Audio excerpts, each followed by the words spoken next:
Good afternoon, guys. Today's video, I'm going to go through my top 3 tips for beginner gardeners. Now, these are going to help you get better harvests, make sure your garden is more productive, and hopefully help you avoid some of the sort of pests and diseases which can put off new beginner gardeners.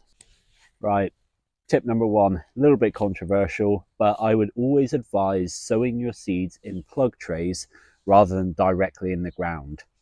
2 main reasons for this. One is you can better control the conditions by putting them indoors when, for example, you've got frost and things coming. The other thing as well is you protect them from pests. Now, I've got an example in front of me here, which I want to show you, which is some broad beans I planted in November. And what they should do is they should sort of look like these two here. And then basically what's happened is with the other ones, some slugs or something have bitten off the tops of them. And I don't know if necessarily this is going to kill the plant. It might just sort of stunt and slow down the growth. But this is one of the main disadvantages of direct sowing. Whereas if you basically grow your plants to a certain size, they're much more robust and they're not going to get eaten and killed by just one slug having a midnight sort of snack. So bear that in mind. And I think that's one of the big tips I would give to any sort of new gardener who's wanting to sort of ensure success. So tip number 2 is spacing. Spacing is so important to make sure that not only do you get a decent harvest, but you also avoid certain diseases and pests. So a little tip for how to avoid that sort of common mistake is to have something to hand that you know the measurement of. So in this case, I know the blade of my trowel is about 6 inches long. Therefore, when I was planting these garlics, I can just put the sort of trowel down and roughly work out the measurements, and that's really important. Now, a little thing to just note on this one, if you are new to gardening, is the seed packets will often tell you the distance for your plants, but that's being quite conservative. They're kind of assuming you've got absolute masses of space, which a lot of us don't. A lot of us are working with quite small conditions. We want to get in as much as we can. So I'm not saying ignore the seed packets, but you can probably get away with a little bit less space for each plant than what the seed packet recommends. So bear in mind, do your research and, experiment as well. Not everything you do is going to work perfectly, but it's about learning and having fun. But definitely, for beginner gardeners, make sure you do give just enough space for the plants to grow properly and avoid any sort of diseases and things. So my final bit of advice for anyone that is new to gardening is to plan successionally.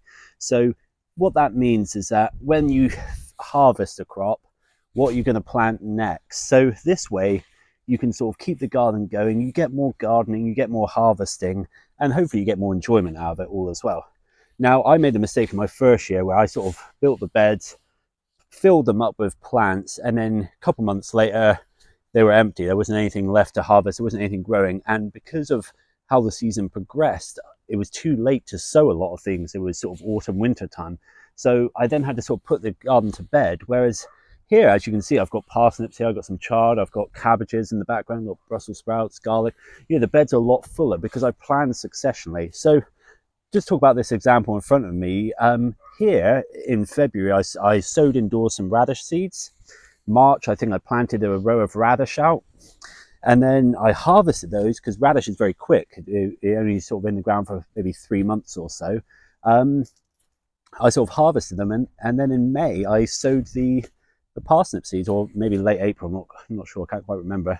But yeah, this is just one example of succession planting. But I don't want to overcomplicate it. All I would advise is that if you're harvesting something, make sure the month before you sow the seeds for what's going to go in place, because in that 4 weeks you'll get like sort of small stocky plants which are perfect to hopefully plant out.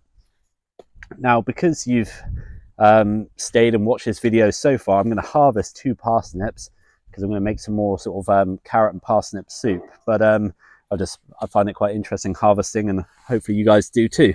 So I'm just going to sort of give this a bit of a tug. Oh, I don't want to snap it. Oh yeah, that's probably the fattest parsnip I think I've ever seen. I'm going to do one more because I think for the recipe I need 2 parsnips.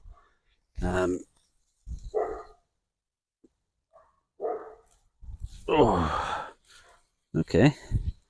Oh, a bit longer. Still quite fat again. But yeah, Brilliant.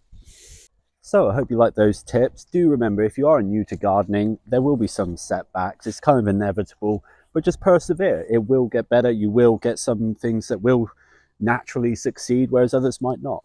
So I really hope you enjoy watching the video. There's loads to learn out there. You know, you can subscribe to other channels and things, but if you want to follow along with myself, who's working on like a sort of a small garden scale, then hopefully you'll subscribe, and I'll see you all soon for more videos.